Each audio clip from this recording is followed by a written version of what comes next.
Good morning, welcome to Catex TV. My name is Frank Fortunato. Today is Tuesday, October 28th, 2014. You can follow us on Twitter at Catex TV.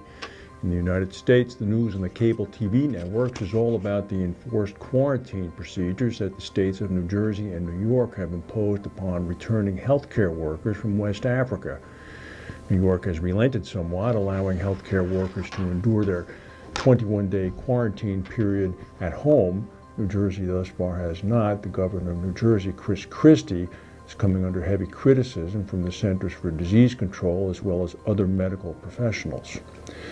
Meanwhile, Tad Montross, the CEO of Gen Re, a Berkshire Hathaway company, in an interview with Reactions magazine published today, said that the untested CAT bonds are in fact going to be receiving nothing but encouragement as a result of very light loss experience in Florida from hurricanes. He said the lightest North Atlantic hurricane season in over 30 years is going to do little to dampen investors' appetite for supporting CAT bonds, despite some speculating that pricing for these so-called alternative risk transfer mechanisms has already hit rock bottom. It's the least active hurricane season in the past 31 years. On top of that, it's been close to a decade since Florida was hit by the tough consecutive years of 2004 and 2005.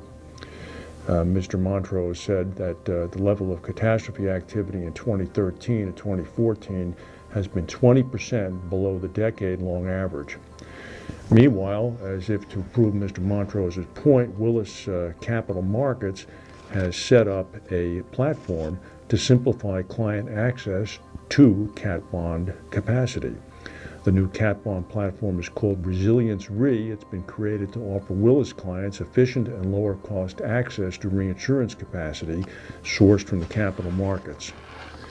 Top 10 CAT buyer, the Turkish catastrophe insurance pool, has apparently achieved a significant rate reduction on its reinsurance prices upon renewal. It already was one of the lowest rated rate online CAT programs in the world. The average rate online had come down from 2.4% last year to just under 2.2% this year. This is on premiums of $3.1 billion. That's not chopped liver. 10% of $3.1 billion is $310 million. However, the risk-adjusted rate movement is believed to significantly exceed this level. It might have only gone down 10% in price. However, exposures in the program have been growing on an average of 20% a year. So the total insured pool most likely went up by 20%, but the price in fact did go down by 10%. Turkish CAT bond fund is heavily monopolized by Munich Re and Swiss Re, which together write more than 50% of the limits. The Swedish central bank has cut its key interest rate to 0%, saying the economy is relatively strong but that inflation is too low. The Riksbank on Tuesday lowered the key interest rates by 25 basis points down to 0. The bank said the interest rate needs to remain at 0 until inflation picks up and does not foresee increasing the rate until mid-2016. State Farm Insurance Company is asking federal approval to test drones so they can better evaluate property damage in response to natural disasters. This is being reported by the Bloomington Pantagraph. State Farm is located in Bloomington, Illinois. This company apparently has filed an application with the Department of Transportation and wants to first of all ask for 2 exceptions to existing rules. They want to operate unmanned aircraft at a private State Farm test site in central Illinois, and a second exemption would allow them to actually use the drones during natural catastrophes. The company has said it's particularly interested in using drones that would fly at an altitude of no higher than 400 feet to determine the extent of damage to roofs of structures. A powerhouse storm is expected to slam into the Pacific Northwest today, bringing heavy rain, howling winds, and mountain snow. What's unusual about this storm is that it includes remnants of Hurricane Ana. That's the hurricane that struck Hawaii about 10 days ago. There's only one other case of the remnants of a hurricane that formed in the eastern or central Pacific to significantly impact western Canada, and that occurred in 1975. Perhaps yet another indication of climate change.